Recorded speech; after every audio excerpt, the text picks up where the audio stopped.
Welcome everyone to another virtual lecture brought to you by the Frontier Culture Museum of Virginia.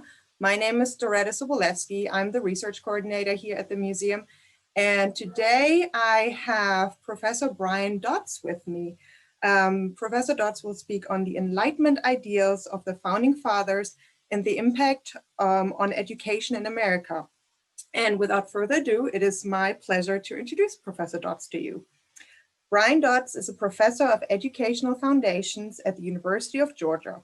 He has published peer-reviewed papers in the history of American education, specifically focusing on education and political theories during the American Revolution and early national period, common school politics during the antebellum era, social reconstructionism during the early 20th century, and the school privatization movement.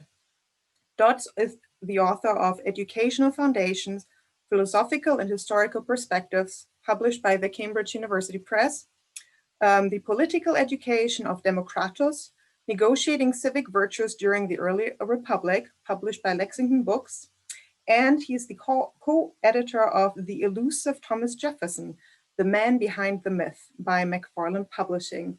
Welcome, Professor Dodds. It's my pleasure to have you here. Before we get started, could you tell us a little how you got interested in early American education? Sure. My bachelor's and master's degrees are in political science. And a few years after completing my master's, I was actually invited to apply to the PhD program in educational foundations at Indiana University. So having an interest in the American Revolution drew me into educational ideas that started to emerge around that time period. I've gone back and looked at the colonial period as well, but the revolutionary period is probably most interesting to me because it really connects the ideas of education to political theories that were percolating before and during the American Revolution.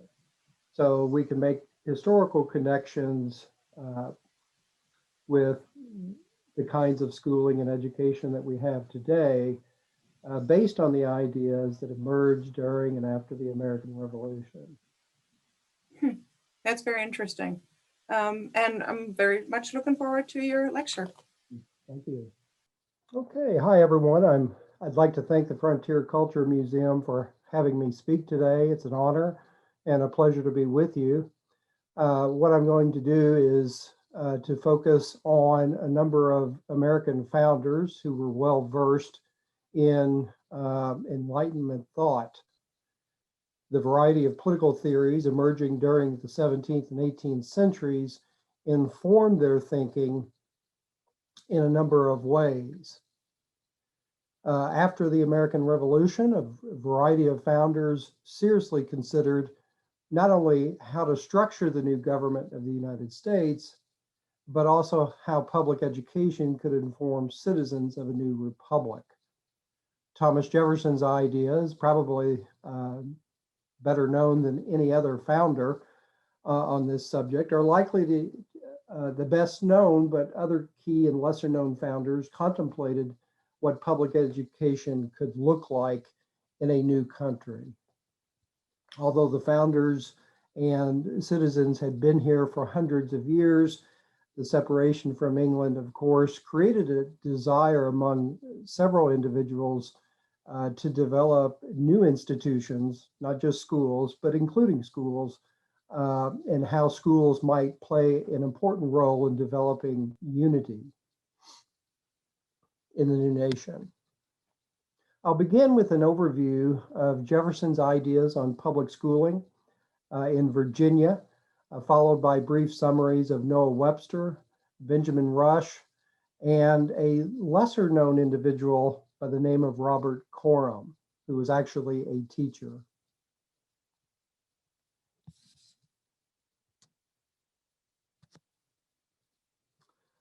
Enlightenment ideas that informed Jefferson and others included a faith in the ability to use reason, to use one's mind to question the status quo, to conduct scientific theories without church influence, to consider political and social systems free from monarchies and divine right.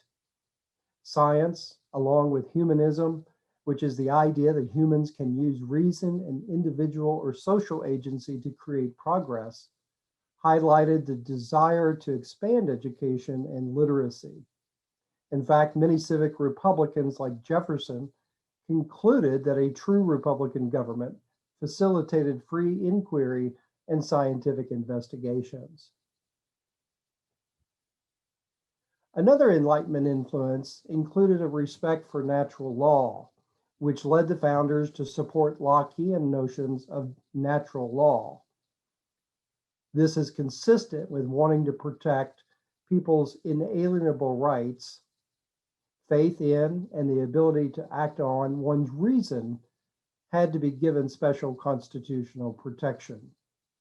The rights to believe, to speak, to assemble, to petition, and to publish gained extra legislative support among the founders. This enhanced the concern over education and schooling and the potential for progress and the perfectibility of man. Moreover, with the creation of a new nation, allegiance required basic literacy and civic knowledge. A new nation had to be constructed in ways that would enhance unity and loyalty. Fear of concentrated power caused Jefferson and others to distrust institutionalized political, economic, and religious power, resulting in their support for negative liberty or the right to be left alone. In their view, a federal government was important to protect life and liberty, but a federal government needed to be limited in order to prevent an encroaching harm. The centuries-old civic republican canon, dating back to Aristotle, promoted an educated citizenry for representative governments. Without a literate citizenry, representatives could more easily exploit and deceive those who were electing them. This new emphasis on public education is highlighted in Jefferson's famous comment, "If a nation expects to be ignorant and free in a state of civilization, it expects what never was and never will be."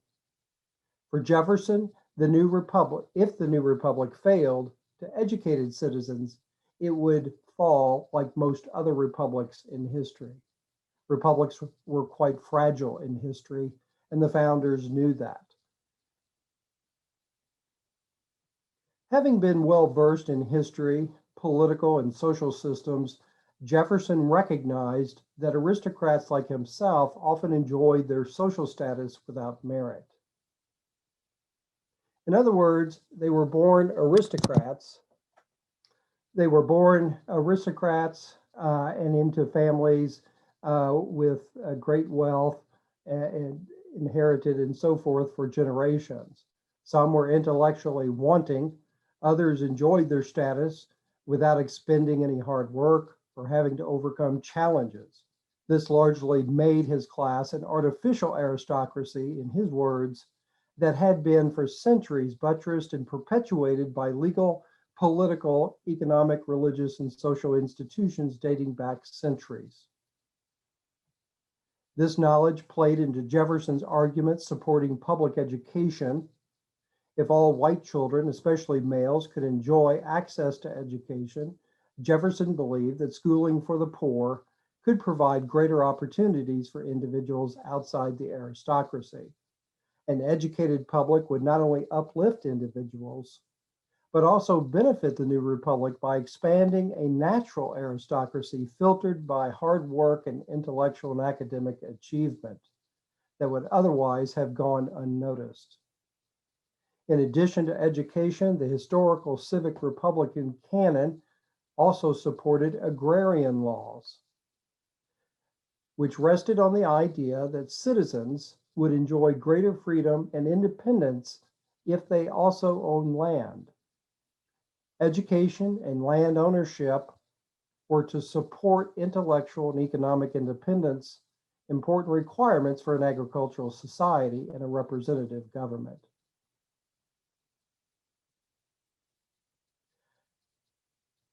Jefferson's political and educational ideas were fairly consistent. To invest people in their local communities, public education was to be supported by local tax dollars, including a schoolhouse in every ward with a classroom and space for a teacher and his family, along with some land to be used by the teacher. Like his ideas on representative government, Jefferson argued that tax-supported schooling should be free from religious influences. Again, due to his fear of concentrated power and his knowledge of the connection between Great Britain's monarch and its established church, Jefferson was opposed to government schools teaching religion to children from different sects. Religion for Jefferson was a private matter, not something that should be pursued by a state or institutional form of government. Moreover, Jefferson argued that elementary age children did not have the faculty to understand, critique, or question religious authority. Jefferson proposed a basic curriculum for students in each ward or local government, including reading, writing, mathematics, and a little history, which at that time consisted of teachers reading historical moral tales, often from works written by individuals like Tacitus from the Roman Empire.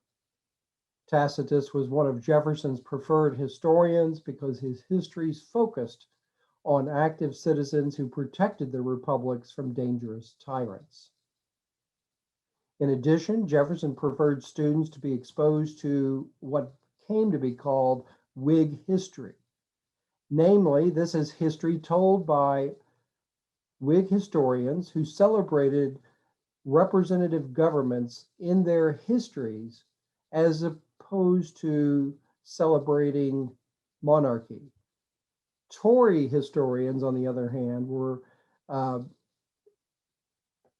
to celebrating the history of monarchy in Britain, and Whigs, on the other hand, recognized monarchical history, but preferred to celebrate the importance of representative institutions, including the House of Commons.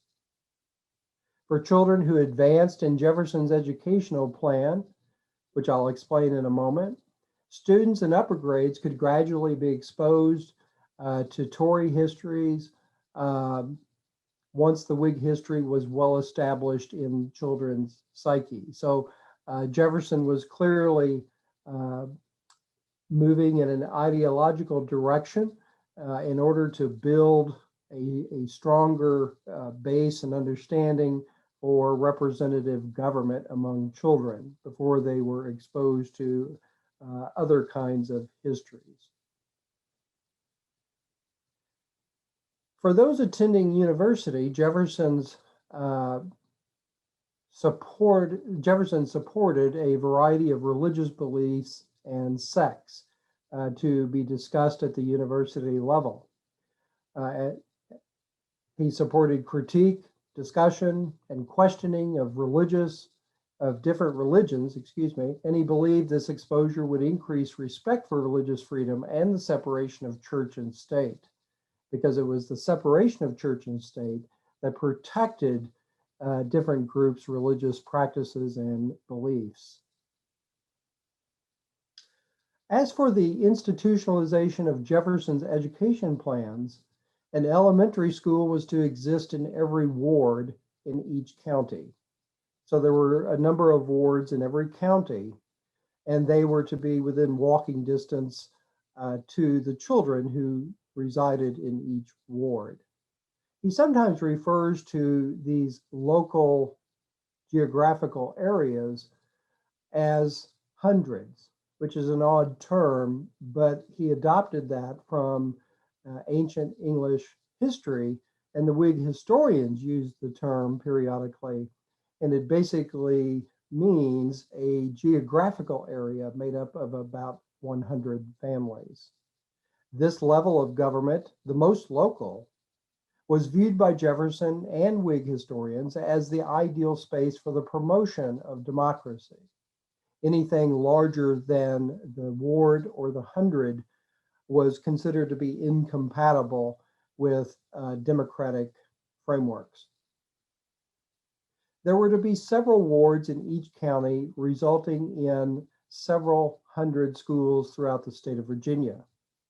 Each ward school would serve white children, male and female, for 3 years at tax expense. Unfortunately, and as we all know, Jefferson restricted access to schools to white children only.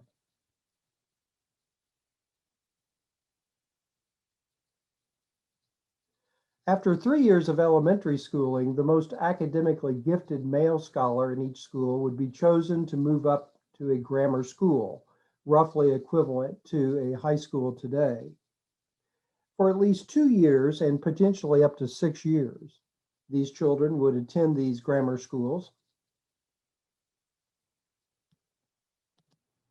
Here is an image of the counties that existed in 1779.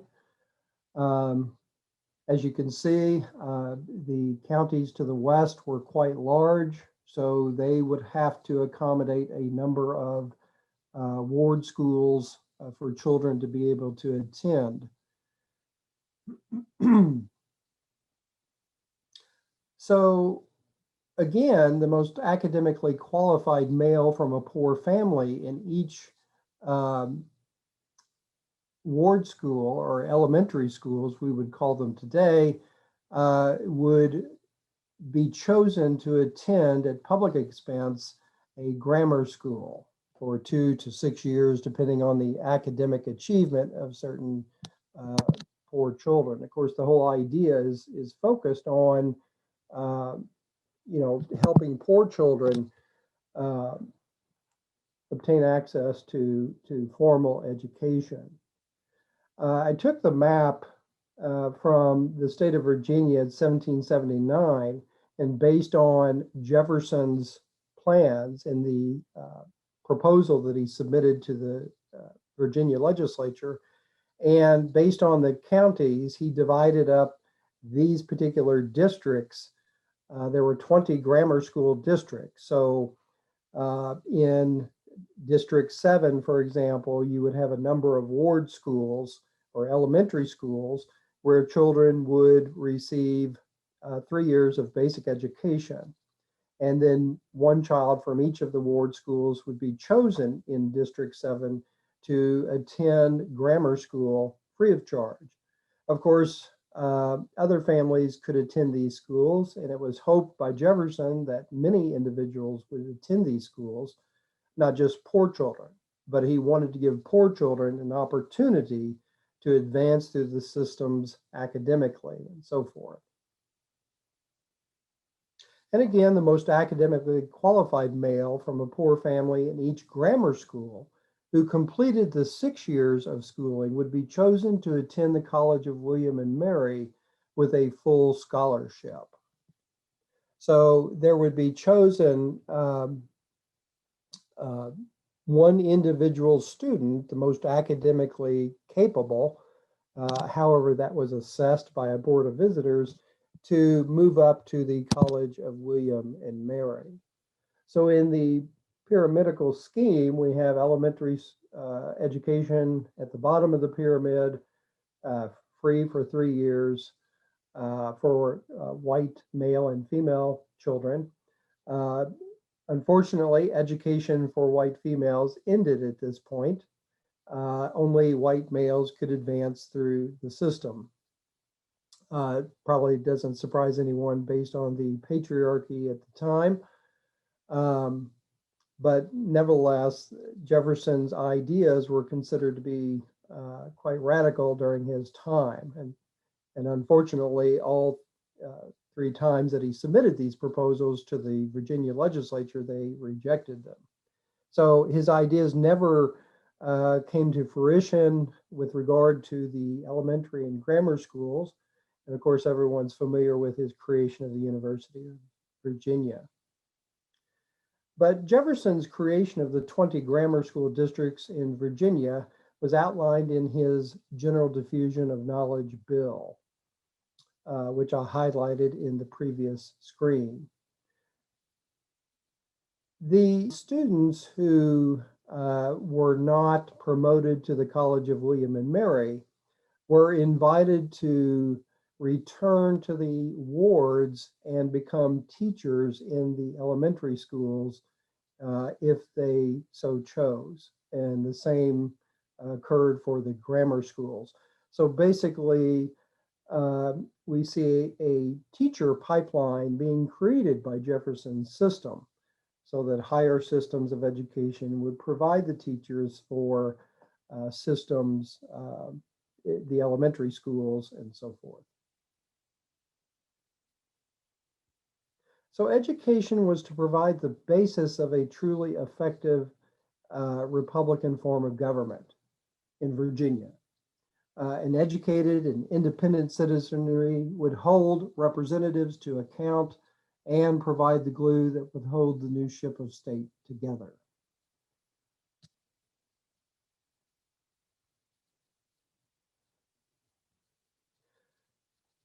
Other founders, well-known founders and lesser-known founders, were also interested in education. They differed in degree from Jefferson. One individual was much more radical than Jefferson, and I'll talk about him in a little more detail shortly. But another founder was Noah Webster, best known for his American Spelling book, first published in 1783. What commonly became known as the blue-backed speller because of the color of the book. Webster's book taught children a distinctive form of English, slightly different from the older forms of English language. The medial S was dropped in favor of the S that we recognize today, and names ending in E, they dropped the E, just to give a couple of examples. But Webster took on this work in order to differentiate American English from its old world influences. A new nation needed a new language. A new language would increase political allegiance and cultural uniformity. Webster's American Spelling book sold millions of copies over the years, and multiple editions were published long after his death. It taught students how to read and spell, but also provided moral lessons and principles of American government. Hence, institutionalized schooling could create and maintain harmony, unity, and allegiance to the new country. Webster was also responsible for a dictionary, which everyone I'm sure is familiar with, but I won't provide details related to that. But his blueback spellers were used in schools throughout the country as it expanded and created more common schools in the early to mid 19th century. Benjamin Rush is also a well-known American founder. He was an American physician who received his medical training from the University of Edinburgh. He published a tract on education titled Thoughts on the Mode of Education Proper in a Republic, that was published in 1786. Unlike Jefferson, Rush believed that public schooling for white children should be based on Christianity. Rush connected his Christian beliefs and republicanisms as two sides of the same coin. Like Puritans before him in New England, Rush believed that the Bible should serve as a textbook for children in elementary schools. Moreover, Rush's educational ideas included the notion that children ought to be educated as Republican machines, quote, Republican machines. Sounding Orwellian in tone for contemporaries, Rush merely meant that children ought to be educated to fulfill their inherent individual abilities in order to fulfill their proper roles in the new republic as citizen adults. So it's kind of interesting to see that Benjamin Rush wrote about education. To my knowledge, he only wrote one tract or one book, and because most of his writings deal with medicine, which is his expertise during the time. So it's interesting to see that he developed an interest in writing a book about education. His idea of education, like I said, was very different from Jefferson's. It was much more focused on producing Christians, good Christians and good citizens. His idea was that citizens couldn't be good citizens unless they were also Christian. But he was one of the few who advocated teaching Christianity after the American Revolution. Finally, a lesser known founder, Robert Korum. He was discovered by historians much later in the historical record. During his infancy, Robert Korum was brought to South Carolina, the South Carolina colony, by his English parents several years before the War of Independence. By the time Korum reached his teens, he began witnessing demonstrations for American independence in Charleston. As his adrenaline heightened for the cause, he joined the South Carolina Navy, and he fought in the American Revolutionary War for quite some time and was eventually captured by a British prison ship a few months before the war's end. Once independence was won, Korum was released from the prison ship, returned to South Carolina, and soon after moved to Delaware for unknown reasons. By that time, he had a family, but in Delaware, he opened his home as a schoolhouse for local citizens. Like Jefferson, Korum was apparently informed by civic Republican and Whig histories, since his home library included many of the best-known works from these canons. Unlike Jefferson, Korum interpreted the American Revolution in more democratic ways, seeing the war as justification for universal suffrage and universal education, not just males or white males and females, but everyone. A self-taught individual, Korum believed that all citizens ought to have access to an education based in part on what he learned himself. While many of the founders sought to return to the colonial status quo after the Revolution, particularly the aristocrats like Jefferson, Rush, Alexander Hamilton, George Washington, Korum viewed the Revolution as a turning point, a rationale to reform political, social, and economic institutions to enhance democracy and broad-based citizen engagement. Of course, the founders feared democracy in varying degrees. Jefferson was not afraid of it, but most of the Federalists during his time frowned upon democracy, as most people know, and therefore they created a structure of government through the Constitution to very much limit citizen opportunities. But Korum, on the other hand, who viewed the revolution very differently, wanted to open the doors to more democratic ideas.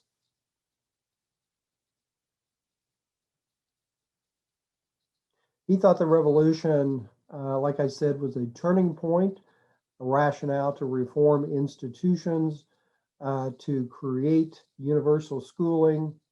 And as a commoner, Korum learned from the revolution that systems and institutions could be radically reformed in order to benefit the masses.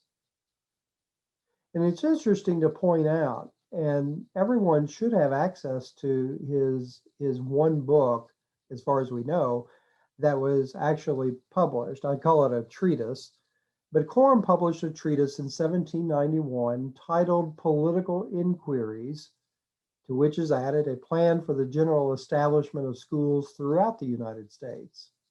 This tends to be available through university and some public libraries electronically. So you can pull it up. I think it's less than 100 pages in length, but it's a very interesting read. It gives us a different interpretation of the revolution from a commoner's perspective during this time. So while he presents several ideas that are sort of akin to Jefferson's, he goes, he's even more radical than Jefferson, and I'll explain that. The masses, he argues, were denied formal schooling. So the first part of his treatise focuses on this issue. They were denied schooling, kept ignorant and poor, and led to believe that their poverty was God's will. So he looks back at English history and really criticizes a variety of institutions that maintained and perpetuated aristocracy, monarchy, protected the interest of the few at the expense of the many. And he blamed many institutions for this, including legal, of course, legal institutions, political, economic, and religious systems as well. Despite the criticisms, Korum accepted the fact that private property was so deeply rooted that it was unlikely to ever be dismantled.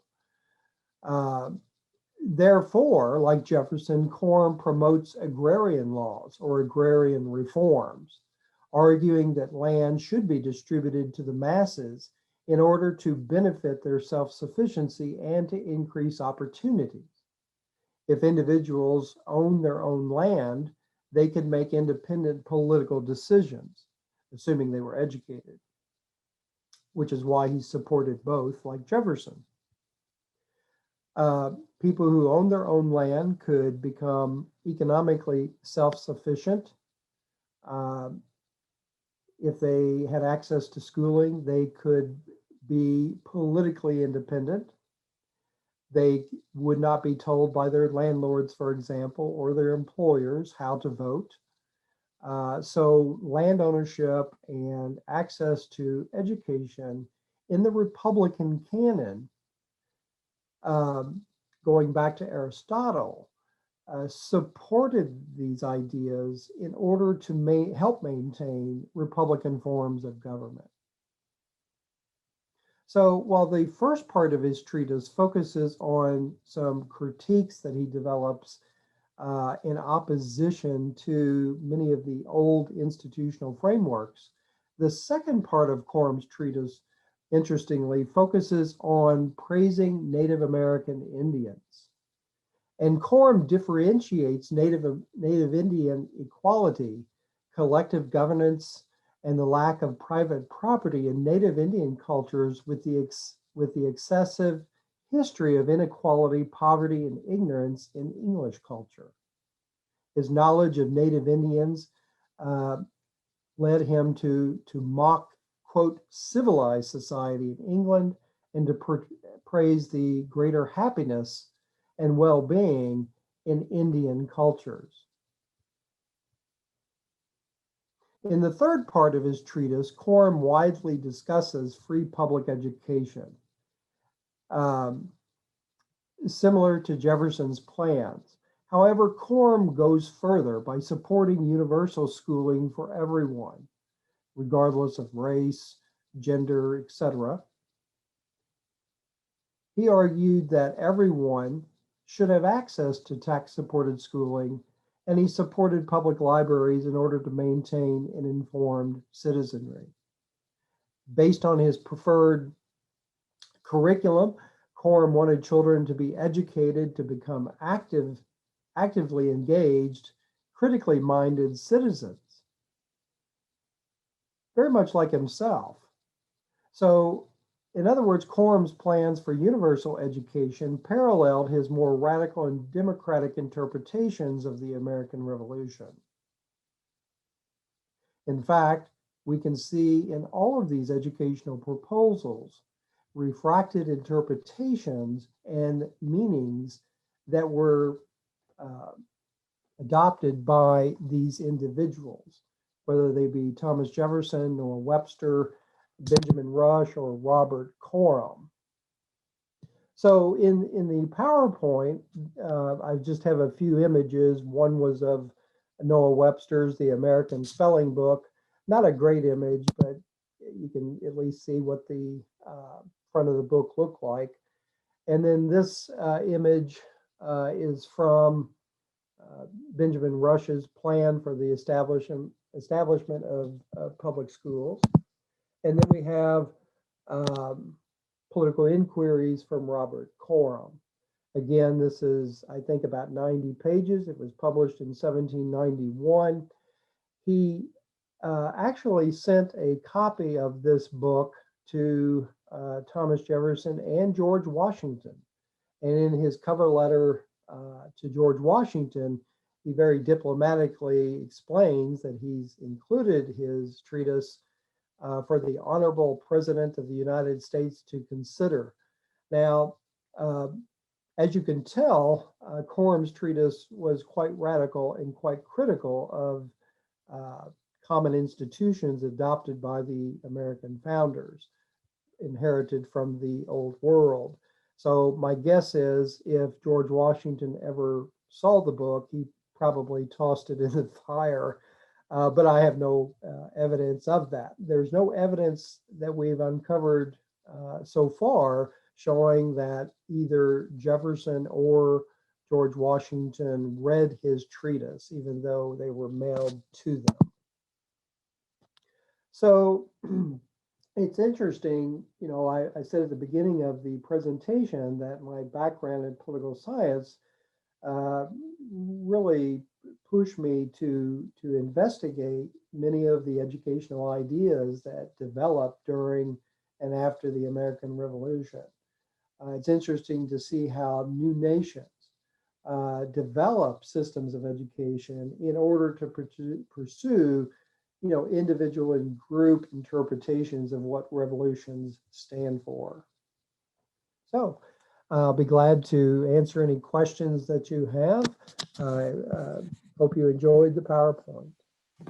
Thank you very much. That was very interesting. I really appreciated that, how you broke down the different ideas that the various founding fathers had. I've got a couple of questions about what did education actually look like on the grounds? Because from your presentation, it sounds like, unfortunately, none of these ideas manifested themselves in reality. So how were children in the early republic educated?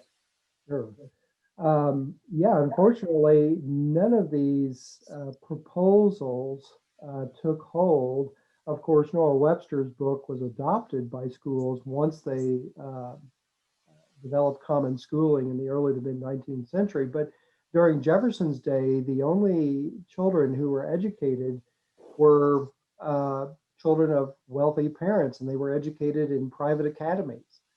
And not too long before the American Revolution, many wealthy parents, you know, they were proud to be British subjects during their time in the colonies, or at least most of it.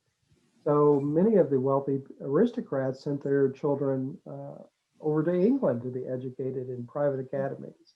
But private academies did exist in Virginia and in other colonies prior to the Revolution. So if you were wealthy enough, you could send your children to these schools, pay tuition, and they would be prepared like most aristocratic children were groomed for education and higher education included.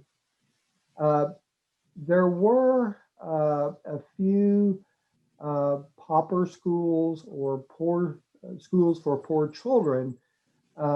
Sometimes we saw individuals leave funds in their wills, for example, to be used to construct schools for orphan children or children who were poor in the community. So that did occur occasionally. We also uncovered through historical research what's called field schools. And these were schools that somebody would just create out in the middle of a crop field and provide basic literacy to a few children in the community. In the mid-Atlantic colonies and the southern colonies. But those were rare too. So most children outside of those who were well off, most poor children and middle-class children did not have access to formal schooling. Schooling occurred at home, informally, through parents, and we also see a number of apprentices where parents would sign contracts with apprentices to allow their children to often live with the apprentice and to learn a trade. But to learn the trade, the apprentice was also required, according to the contract, to teach basic literacy for these children. So they would be taught basic literacy, become printers, blacksmiths, carpenters, shipbuilders in some cases. So they would learn the trade, but also be taught some basic literacy by the apprentice.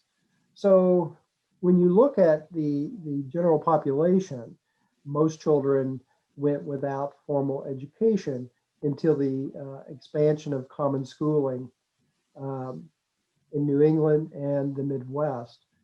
Common schooling did not start emerging in the southern colonies, mid-Atlantic colonies like Virginia until after the Civil War. And then, of course, we get into a great deal of inequality in the creation of schooling among whites and blacks after the war. Which is really interesting because the founding fathers placed such importance on educating the nation's citizens, yet they weren't able to pull off a public educational system. Why not? What were some of the roadblocks? Well, the roadblocks existed in the South, in states like Virginia, North Carolina, South Carolina, Georgia, and so forth. And that was because of the power of Southern planters. They had no interest in educating citizens because it threatened the status quo and threatened their power. Many planters were able to get state laws passed in the South that prohibited the education of slaves. Education, they thought, would result in more rebellions. When rebellions did occur among slaves, that's when these state laws were passed to prevent the education of slaves. And of course, these planters had no interest in educating poor whites for this really the same reasons. Interesting. So it was a protection of the status quo of the aristocrats in the South. Yeah. To maintain the chattel slavery and to maintain their grip on the power over politics in southern states. Yeah. Which shows the power of education. Yes. Can be a threat. Yes. Yeah, education can be controlling. You create educational systems to develop allegiance. So the degree of control varies from one country to another.